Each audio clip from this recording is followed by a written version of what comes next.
চলে নাকি বাল এই খান কি দল আমার টেহা চিনছে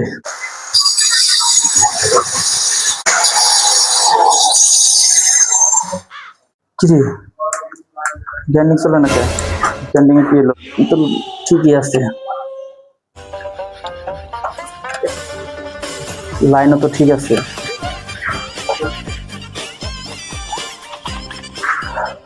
কি মনটা লাগে না চলে নাকি বাল এই খান কি দল আমার টেহা চিনছে সারে গাল পাড়ি আমরা দিয়েছি আপনি কি রাখি গেছে আপনি এমনি গাল পাড়তেছেন মাথা মুঠে গরম হয়ে গেছে কোন মহিলা এসে এমনি গাল পাড়তেছেন আপনি এই যে মরার খান কি দল আমার টেহা চিনছে আচ্ছা ঠিক আছে কিছু না একবার সাইরে নিয়ে আসলাম না হ্যাঁ উস্তাদ সেদিনকে না সাইনে এলাম তারপর আরেকদিনকে আগে সাইরে আনছি না হ্যাঁ আজকে ওইটা হইছে উস্তাদ কি পাগল ঠাগল হয়ে গেছি জেনিং গেম বা গাল পাড়ে বলে ভাই মানুষের গাল পাড়ি দাও ঠিক আছে জেনিং গেম গাল পাড়ে হারাই গেছে পাগল